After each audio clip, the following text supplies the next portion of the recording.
In an industry where perfection is not just expected but demanded, the recent viral backlash against BTS member Jin has reignited global debates about the psychological toll of K-pop's unrelenting pursuit of flawlessness.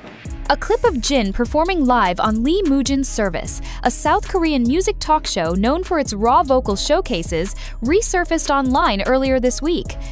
The 30-second snippet, which features Jin singing Running Wild, went viral for all the wrong reasons. Within hours, international social media platforms were flooded with critical takes, accusing the BTS vocalist of weak control, nasal tone, and perhaps most controversially using auto-tune in a segment that explicitly highlights unedited vocals. You know the bar is in hell when the main vocalist of the group sounds like this, read one widely shared post on X, formerly Twitter. Others went as far as to question Jin's position in the group, claiming his voice had always been the weakest link, and suggesting he step away from live performance altogether. But beneath the noise of viral condemnation lies a more serious question. At what point does the K-pop industry's obsession with perfection become toxic not only to its idols but also to the art itself? The price of perfection. For more than a decade, the K-pop industry has built its global brand on impeccable visuals, choreographic precision, and polished vocals. Live performances are treated less as spaces for spontaneous artistry and more as high-stakes litmus tests for technical consistency. Jin, whose emotionally charged solos like Epiphany and Moon have resonated deeply with fans, has never positioned himself as a technical powerhouse. Instead, he's celebrated for his warmth, sincerity, and lyrical tone qualities that rarely survive the sharp lens of social media virality. This was a performance recorded over a year ago, notes a statement from several Korean fan communities. Since then, Jin has completed military service and undergone rigorous training for his encore solo tour. The timing of this resurfaced clip is clearly meant to damage his momentum. Idle or infallible? While scrutiny is nothing new in the entertainment world, K-pop amplifies it to near unbearable levels. Every note, breath, and expression becomes the subject of dissection, often stripped of context or nuance. For Jin, the backlash comes at a critical juncture. He's preparing for his encore solo concert number Run Seokjin, EP2R, encore at Incheon's Munhak Stadium on October 31 and November 1, with global live streams and luxury brand tie-ins from Gucci. The renewed attention, however, has temporarily shifted the spotlight from his creative accomplishments to a perceived vocal misstep. It's not just Jin, says Min Young Choi, a Seoul-based cultural critic. This incident exposes a deeper issue. K-pop idols are not allowed to be human. They're trained and marketed as flawless beings, and any deviation, no matter how minor, is treated as betrayal. The double standard. Western artists often navigate live imperfections with relative impunity. When pop stars in the US deliver shaky vocals, they are more often defended for being real or showing emotion. In contrast, Korean idols are expected to meet studio-level standards live, on cue, and without excuse. Imagine dragging an artist for sounding human, tweeted one ARMY fan account with over 100 Kelvin's followers. If this had been a Western singer, people would be praising the rawness.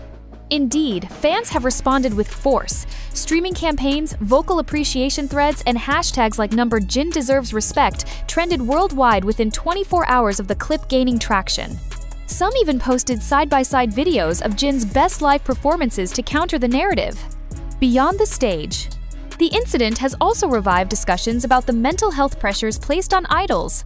In 2018, BTS openly spoke about anxiety, burnout, and the toll of global fame during a UN address, a move hailed as groundbreaking at the time. But years later, the backlash against one flawed note proves just how little has changed. For Jin, this may just be noise, but for younger trainees watching this unfold, it's a warning. Your humanity is a liability, says Dr. Haejin Park, a Seoul-based psychologist who works with entertainment professionals. Jin himself has yet to comment on the incident. Instead, he's moving forward with preparations for the encore shows and reportedly finalizing creative input for his next solo campaign.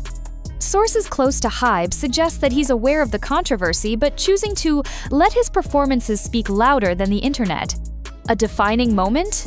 As K-pop's reach continues to expand in the US and Europe, cultural critics argue that the genre must also evolve its expectations. Allowing artists to have flawed human moments should not be a scandal, it should be a standard. Until then, Jin stands at the crossroads of cultural perception, beloved by millions, scrutinized by thousands, and ultimately tasked with bearing the impossible burden of being perfect in a world that increasingly rewards imperfection so long as it's curated. In the coming days, all eyes will be on Incheon. Not just to witness Jin's encore, but to see whether the industry and the fans are ready to let a global superstar simply breathe, sing, and exist without fear of being dissected in 30-second increments. As the digital storm swirled around the resurfaced clip, many in the industry were quick to step in not only to defend Jin, but to examine the broader consequences of this moment for K-pop as a whole. Vocal coaches, entertainment journalists, and even former idols took to podcasts and live streams to dissect the performance, not just the pitch, but the pressure. Among them was Alex Kwon, a former idol turned vocal producer who offered a sobering perspective on a YouTube breakdown. What people don't understand is the context. That performance on Lee Moojin's service wasn't recorded in a concert arena with reverb and backing tracks. It was raw, close-mic'd, and filmed during a grueling schedule just months before Jin enlisted. He didn't lip-sync. He didn't shy away. He was vulnerable. Kwon's comments sparked another wave this time of support. Comments flooded in not just from fans, but from fellow musicians who praised Jin's courage for standing alone with nothing but a microphone and his emotion. "I don't think the problem is the clip," Kwon added. "The problem is our hunger for perfection clips without context, stripped of soul but judged like robots. And that hunger seems to be growing. Manufactured moments versus authentic emotion." K-pop is known for its impeccable production, but there's growing discourse around what is being lost in this relentless pursuit of flawlessness. As industry expectations mount, idols are trained not just to perform, but to project a version of themselves, so curated it borders on artificial intelligence. Every inflection, glance, and breath is rehearsed, every outfit monitored, every note debated online within seconds of release. But Jin has often broken the mold. Known for his honest interviews, unfiltered Weverse posts, and emotional transparency, he's long been considered the human face of BTS, a balance to the group's more enigmatic or stoic personas. In the now viral clip, that humanity is on full display. He's not flawless, he's not effortless. He is clearly trying with visible tension in his brow, an unguarded look in his eyes, and a voice that cracks not from weakness, but from raw effort. "It wasn't a perfect vocal moment," said Natalie Reyes, a vocal coach based in Chicago, "but it was real, and that's worth something." Still, the digital court of public opinion has never been known for leniency, especially not when the idol in question is on the verge of re-entering the spotlight. Strategic timing or malicious targeting? The timing of the viral moment has raised questions among fans. Just days before Jin's encore concert was set to launch with live-streamed access globally, a clip from over a year ago conveniently found its way into algorithmic virality. Coincidence? Not everyone thinks so. "Someone wanted this to trend now, and it worked," said at Jin Global Stream, a fan-run account with over 200 Kelvin's followers. "But it's backfiring. They forgot this is Jin. He doesn't crumble, he glows harder." The narrative shifted rapidly. Armies flooded TikTok, X, and Instagram with counter-content showcasing Jin's strongest live vocals, including haunting performances of Epiphany at Wembley, or his emotional rendition of The Astronaut during Coldplay's Buenos Aires concert. The contrast was staggering. In side-by-side edits, the nuance of his artistry emerged clearly. Suddenly, the narrative was no longer about a 30-second clip. It was about legacy. Jin's upcoming encore, a moment of redemption? If there was ever a moment to reclaim the spotlight with grace and power, it's now. The number Run Seokjin, Epre Encore, has already generated massive anticipation. Fans from over 80 countries have purchased tickets for the live stream. Hype confirmed additional server allocations to accommodate the spike in traffic. And the lineup? According to insiders, Jin is preparing new arrangements of songs from Happy and Echo, his 2 solo EPs released after his military service. The setlist will also reportedly include surprise collaborations, one of which may involve an unnamed American singer who previously worked with BTS. Sources close to the production team have hinted at something unexpectedly raw and deeply personal being planned for the second night, possibly a live, unreleased track written during his enlistment.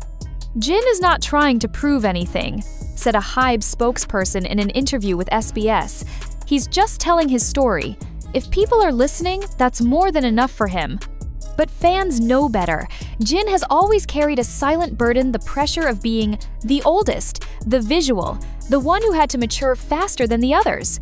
The moment he steps onto that stage in Incheon, it won't just be about vocals. It will be about visibility, validation, victory. Western media watches closely. Major American outlets such as Billboard, Rolling Stone, and Vulture have taken note of the viral backlash. Some have cautiously weighed in with articles questioning the ethics of how K-pop idols are consumed. Others are preparing coverage of the encore concert, recognizing the massive global interest. According to BuzzFeed Korea, a Netflix documentary centered around Jin's comeback is currently in development. While unconfirmed, reports suggest the platform has been filming behind-the-scenes footage of rehearsals, wardrobe design with Gucci, and conversations about mental health. The documentary, tentatively titled Run Seokjin, could be the moment the world sees behind the curtain not just of the star, but of the system. A cultural turning point? If anything, this backlash may prove to be a necessary breaking point in the conversation around artist humanity in K-pop. Jin's situation, while painful, is illuminating. It challenges fans, critics, and industry gatekeepers to reconsider their metrics of success. Does one flawed note negate years of artistry?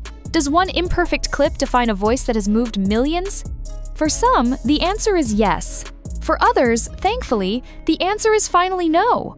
As the encore concert nears, so too does an opportunity not just for Jin, but for the culture that created him. To take a breath, to embrace imperfection, to allow humanity to exist in an industry obsessed with polishing it away. And when the lights rise over Incheon Stadium and the first notes escape his lips, flawless or not, the world will be reminded of a truth too often forgotten. Great art is not perfect. Great art is brave. And Jin, in all his vulnerability, might just be the bravest of them all.